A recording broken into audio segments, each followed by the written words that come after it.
My name is Jeremy Corbell.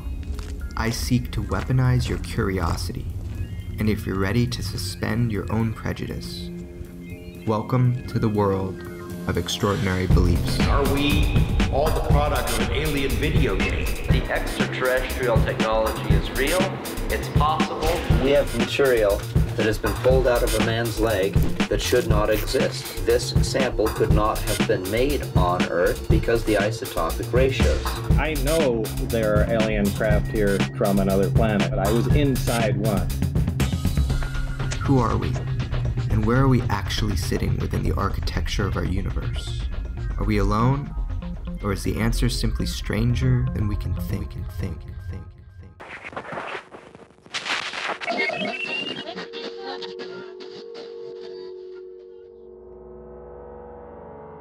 We're going to cancel the training exercise. We have real world tasking. All of our heads start looking outside because now we know that it's around us. Fast Eagle, two ordnance on board. I laughed and actually said, I have a Catum 9 with a sledgehammer. You can get it off the airplane. Other than that, it ain't leaving. and as we're looking at the whitewater is when we see the white TIC TAC. It had incredible capabilities as far as aviation goes. There's no wings, no rotors, no lifting surfaces, no control surfaces. It doesn't have inertia. It doesn't slow down. It just stops instantly and goes the other direction. It was watching us as we were watching it. They actively tried to jam the radar. Active jamming of a radar is a hostile action. This thing disappeared in a second. It was just gone. It just disappeared. You know, what was it? To this day, we don't know. Sure, you're not going to believe this. That thing is at your cap again.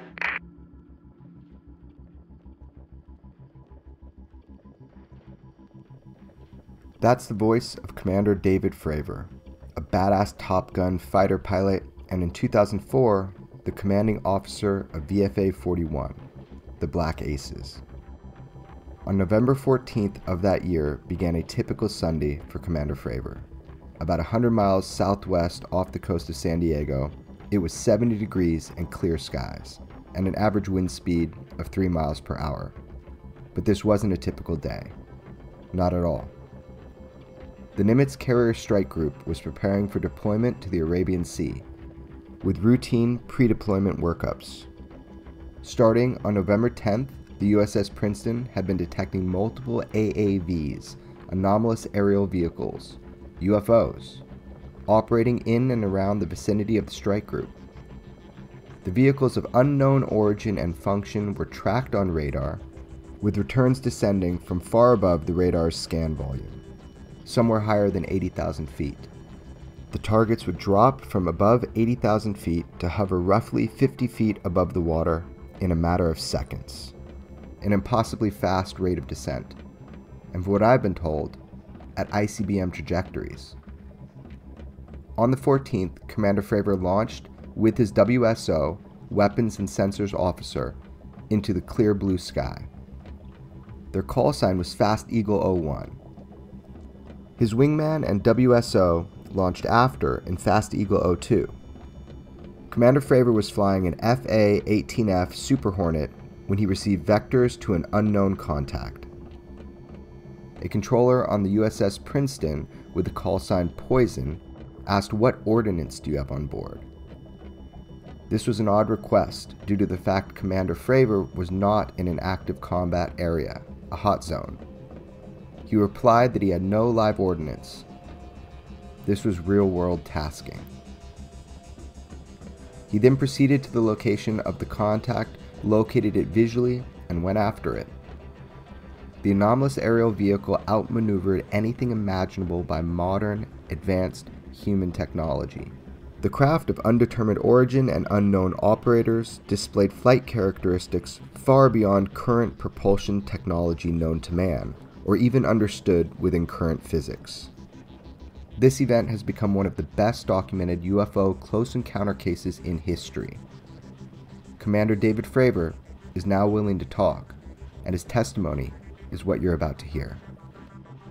Now, I've been working on this case for a long time, years before it became the tip of the spear about government confirmation or acknowledgement on UFOs. Before this case was publicly known, I was hunting for the truth and establishing dialogue with the key witnesses involved. most of which I have never spoken about publicly. Commander David Fravor is included in that. Over that time, we have developed a rapport, and this interview is an important aspect of my efforts to find detailed clarity on this case, extinguishing the noise and raising the signal. Commander Fravor is the primary witness to this astonishing UFO event series. Over the years, I've come to understand and appreciate his integrity, professionalism, humor, and candor. We should listen to what Commander Fravor has to say, as his testimony has become part of the fabric of our time. Commander Fravor is the real deal, and that's just something you're going to have to come to terms with.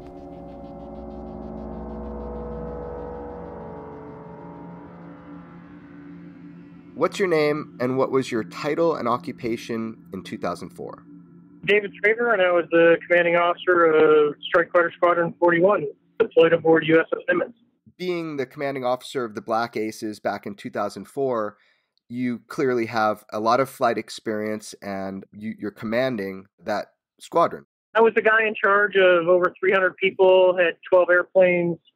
At the time, I had over 3,600 flight hours, Top Gun grad, literally had every qual that you could have in a F-18. And at that time, you were flying FA-18F Super Hornets, right? Yep, newest ones in the fleet. Block 26, Advanced Crew Station. Jets were literally brand new. We've been talking for a while now. The reason we're talking today, the mass media and global news have been abuzz about UFOs, and you were the pilot in 2004 in that event series that had the closest physical and eye-on contact with the anomalous aerial vehicle that you've dubbed the TIC TAC. Is that correct? That is correct. There were a number of people that were able to see what was going on, but you were the closest to the vehicle. Yeah, there was 4 of us that saw it. Everyone else was just a radar blip, which you can't tell if it's an airplane or what. You just know it's there because you're getting a return.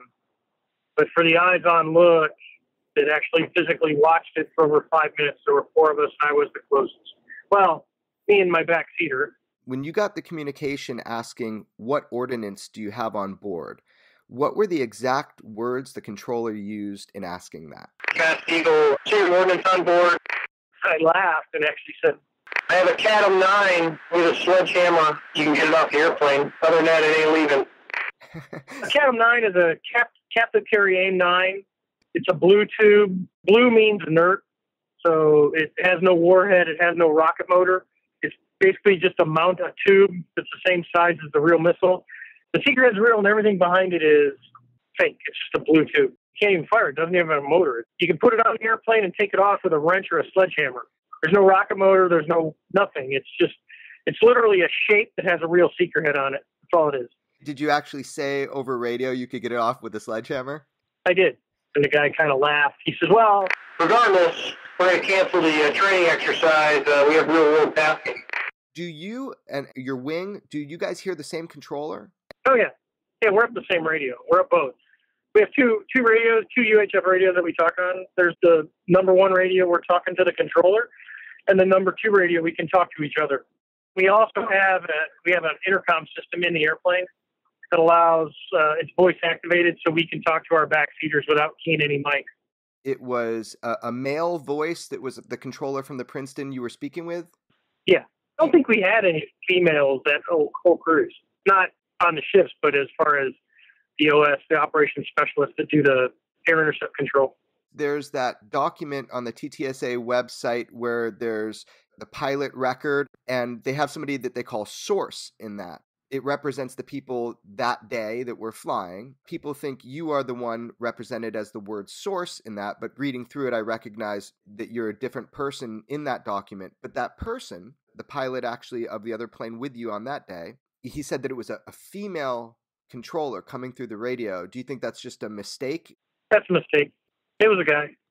The 13-page document is correct. The guy had a call sign named Poison. His name is... It was not a female on the radio with you. That's correct.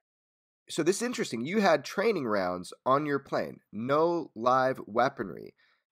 Yeah, we don't train in the U.S. military with live weapons. Anytime you have live weapons, we have things called fire breaks where we have to disable a bunch of stuff, and we can only do certain things because sometimes people forget they have live weapons, and if you put the switches in the wrong position, live weapons come off airplanes. And if you're pointing at your buddy and you accidentally launch one, the weapon doesn't care. It's one of those lessons learned in blood because we've done that before and bad things have happened. Let's jump into the actual experience. So you go to this location, you get told over the radio, merge plot. So as they give us the vector, immediately because we're committed, which means we're going to this point, we're going to this target that they're tracking. So they start telling us bearing, range, and altitude. So just for example, as we're going out to the west, it would be fast 110, 270, 60 miles, 10,000 feet. So that's a protocol, bearing, range, and altitude. So they call these down until we get to the point where we're not seeing anything on radar. They're obviously seeing something, and when our blip merges with their blip, which means we're in the same radar resolution cell, that's called merge plot.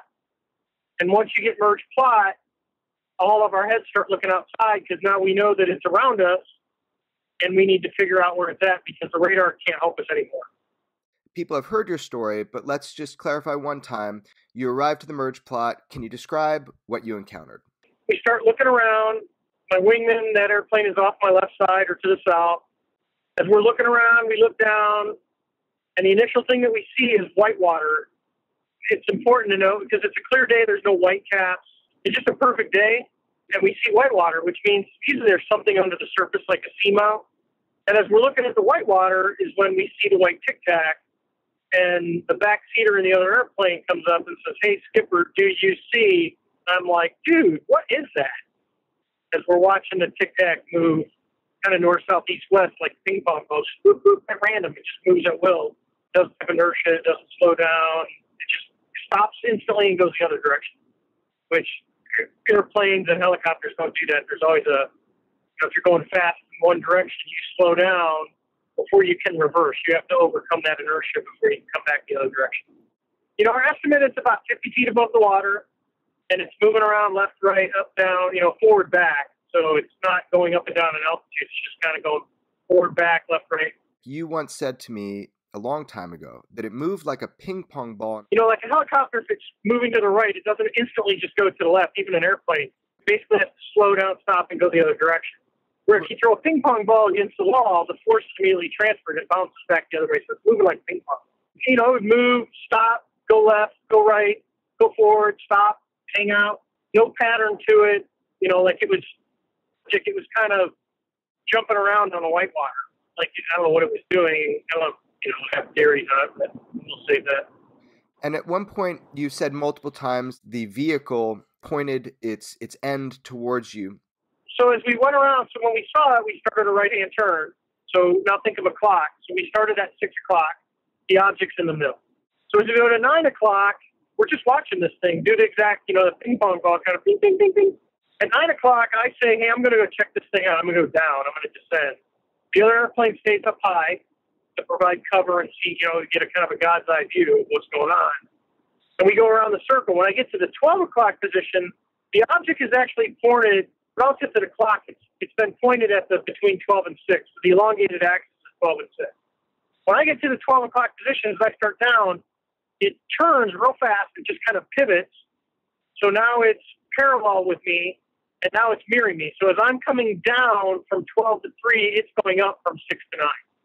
I don't know if it knew we were there the whole time or what, but once I got to 12 o'clock and started coming down, it's almost like it acknowledged our presence and it started to mirror us, like it was watching us as we were watching it. So without any live ordnance on board, at any point did the consideration go through your mind that you might have to use your aircraft as a weapon? No, it wasn't hostile. I wasn't trying to kill it. I just wanted to get close to see what it was. Curiosity. Oh, very much. You've mentioned twice, and in interviews like both with the Boston Herald and Nightline, you said the vehicle jammed the radar. The jamming of the radar is from the video. That's a different flight.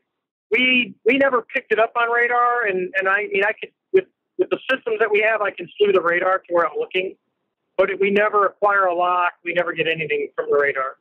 Our entire 5 minutes plus this thing is visual.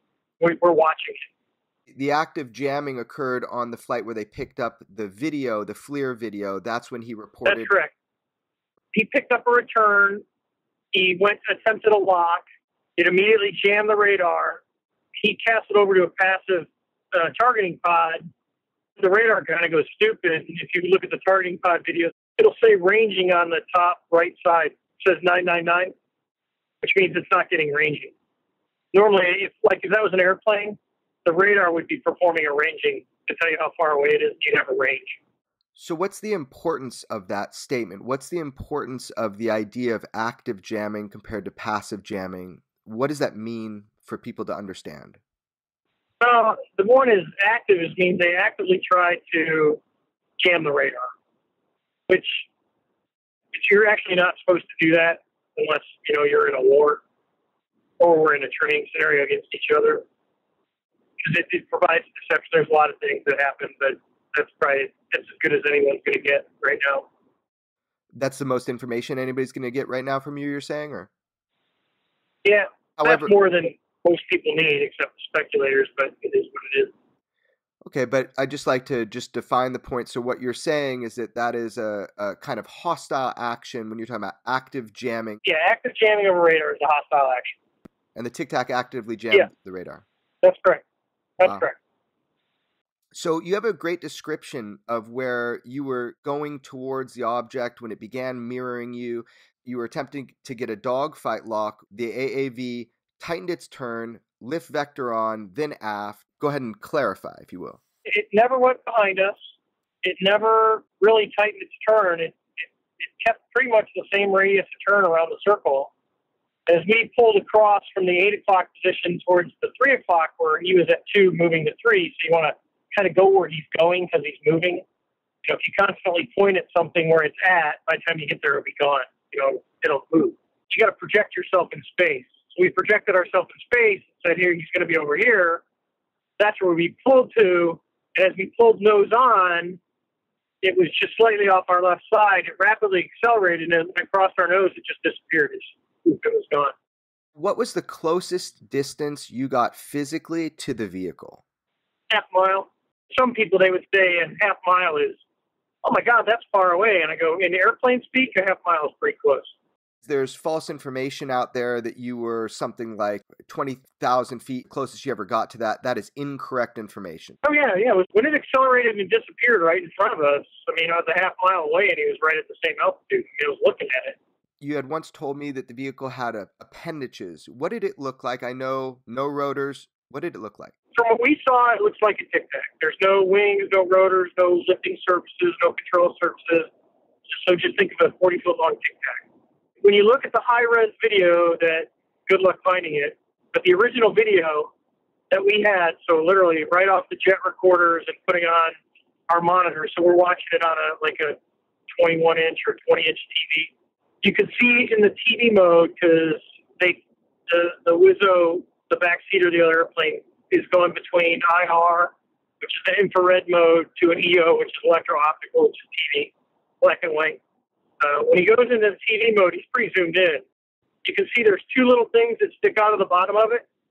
In the IR mode, there's no visible plume, there's no heat. It's just a uniform temperature. If it was a jet engine, you'd see heat coming out one side. You don't see any of that. And then, when it rapidly accelerates off the side in the video towards the end, goes off the left side, you don't see any of that, any of the indicators of what's propelling it. It just moves. And so you had mentioned to me there were L-shaped appendages underneath the vehicle, the Tic Tac? Yeah, like if you're looking at it, go about, 20%, 25% down and kind of come out and make like a little L to the right, like a little down 90 degrees, just a little, they almost look like little feet just sticking out the bottom. Could be antennas. Were both of the L shapes going to one side or the other, or were there two symmetrical? Yeah, I believe they both went to the right. So we're looking at it. It goes off to the left side, so they came down and pointed up to the right. They don't go that far down. The way they're zoomed in, they're pretty close to the object, the zoom-wise. Was this technology impressive for you in that you usually see heat plumes and that sort of thing through IR? To see no traditional propulsion, was that technologically impressive to you? Oh, very much. I mean, from when we saw it above the water with no wash, no rotor wash, no nothing, and then the ability to climb from the surface up towards about roughly 12,000 feet while we're coming down, and then rapidly accelerate, I mean, in an instant to a speed where it disappears. Even Mach 3, you're going to see for a period of time, probably at least 10, 15 seconds before it just disappears, out of sight or becomes so small you can't see it. But this thing disappeared in a second. It was just gone. It just disappeared. You said to me it was an impossibly fast speed, just like snapping your fingers, gone. Yeah, it accelerated across the nose, and the next thing you know, it was gone. It was just gone. Was there an object under the water as far as you know? We don't know what was under the water, but there was something that was causing the waves to break. It could have been 10 feet down. We didn't see anything, which out there you don't in the deep blue. If it's color, a dark color, you're probably not going to see it 10 feet, even 10 feet. But when we turned around after the thing disappeared to see what was, was the disturbance still there, the disturbance was gone. So seamounts typically don't disappear. If the whitewater's there, they're charted and they're there. If you look on charts, there's nothing in that area. It was reported that after the Tic Tac took off, the anomalous aero vehicle reappeared at what they said was your cap point. We just went back to see what was in the water. There was nothing there, so we're like, all right, let's just go back to the cap point, because I'm the flight lead, so they kind of do what I say. I said, hey, we're going to head to the cap, and the kid's like, okay. And then he's like, Sure, you're not going to believe this. I said, what's that? He says, That thing is at your cap again. and I'm like, well, that's interesting. What are the implications and significance of this to you, that this vehicle ended up being where you were next going? We're like, yeah, we'll see if we can find it again. But at this point, you're kind of like, what was it? It was impressive. It had incredible capabilities as far as aviation goes. But I didn't have angst. I didn't have anxiety. I wasn't nervous. I wasn't out to, try and do harm to it, even though I had no weapons. I was just more curious of what it was. You see stuff kind of fascinating. It's like if you ever watch a little kid when they see something for the first time, like a bird or a bee, and they just watch it. They just watch it fly, because they're thinking the same thing. Hey, what is that? I've never seen that before. It was kind of one of those. It really comes down to what actually was it. And the only way we were going to know is either try and catch one, which we weren't going to do in an airplane, but at least get close to it to see, what is it? Did it have windows? Did it have antennas? Did it have landing gear? What actually did it possess? What was it? To this day, we don't know. Yeah, you were curious. That was my job. When they tell you to go do something, you go do it. For 17 years, that's what I had done. And you have not been asked to sign any non-disclosure agreements? No. The 13-page executive summary of the events that journalist George Knapp recently released, you said to me that this was the most accurate summary of the events. Can you comment on it? It's a pretty accurate depiction of what happened. There are some errors in it, but you're talking about something that was years after the fact. As far as the ability to recall a flight, I've been doing it for years. I was an instructor twice. We do it all the time to train. When we fight, you have to record everything in your mind and then come back and recreate it. I was the most experienced in that type of airplane, thousands of hours behind me, because I had been flying Hornets. The backseater in the other airplane was probably number 2, and then the other 2 were relatively new. Even with that said, I guess it's important to define that executive summary is the most accurate account to date of those events. For the research that went in and tracking down who was who as far as the battle group and who was on the ships and all that stuff, yeah. Have you recently spoken in any official capacity testifying about your experience to members of any intelligence or government agency, and who have you briefed? I won't say who I've talked to. I'll keep that to myself. But I will say I have talked to people in the government about this since the December article appeared. There is an interest. There are people trying to figure out, is this worth, refunding programs to do this? Not necessarily, it could be from a defense posture, but I think it's more of What are these things? How common are they? Can we advance ourselves from the technology? Let's stop looking at these things like they're freakish, and let's try and learn from them, and then possibly reverse engineer or develop technology that gives us that capability, which is a huge leap for really mankind as a whole. I mean, if you think about it, we advanced technology significantly to go to the moon. And, over years, I don't think people realize all the benefits that we got from the Apollo missions. And so you've recently given briefings on your experience to government individuals. I will say, yes, I have done that. I just won't say who I've talked to. You're quoted as saying the Tic Tac vehicle, you had the impression it was not of this world. What about its maneuverability and propulsion gave you that impression, and do you still feel that way? Oh, I do feel that. I don't think we've advanced enough to have the technology for something that can come down from above 80,000 feet, hang out for 3 or 4 hours, and go straight back up, to come from a hover with no wash, no visible flight control surfaces, come up to our altitude. I would think that if there's a technology out there like that, that it would be more proliferated and people would be using it, because it's too much of an advance relative to energy sources and everything else that we just, we're happy to land a SpaceX rocket on the pad, and we're not even 100% successful at that. And you've got something that has a capability that's way beyond this. So, what do you hope will happen from you speaking publicly about your experience? I hope people take these serious. I hope people stop. We knew we were going to get ridiculed, and it was all in fun. There was nothing bad about it, but to get people to understand that we can learn from these things instead of thinking that everyone that sees one is crazy. It's going to be difficult to discredit the 4 of us that saw it just based on our position and what we were doing. The people that say things like, you saw a bird, you have a mistaken identity, that was a conventional military drone, or it was just radar scatter. What do you say to people, or what would you say to people that have that opinion? Well, everyone's going to have their opinion, but then again, I'd argue with anyone to come and discredit, what we saw, or me, or what was going on, and the fact that there's a lot of internet experts, I call them, and it is what it is, and that's fine. Everyone has that. I don't have time to answer or rebut everyone, but after 18 years of flying, I would argue the fact that if all you got to do is type on the computer and try and refute someone, then I'm not going to sit and argue with you. I'm not going to take the time, but I will tell you there's some extremely brilliant people in the world that are extremely interested in this incident and other incidents to try and do something about it instead of trying to debunk, poke holes, and say it isn't this, it isn't that, it's a spot on the array. I mean, everyone's an expert, but because you've seen a ship or you've seen an airplane or you watch Men in Black does not make you a UFO expert. I mean, I honestly saw one, and I don't consider myself an expert, and I think, really, if anyone's going to be one, I think it'd be the 4 of us that actually chased it. Do you still want to fly a Tic Tac? Oh, yeah. Yeah, I would. Yeah, in a second. It'd be fun. Weaponize your curiosity and go to extraordinarybeliefs.com to learn more.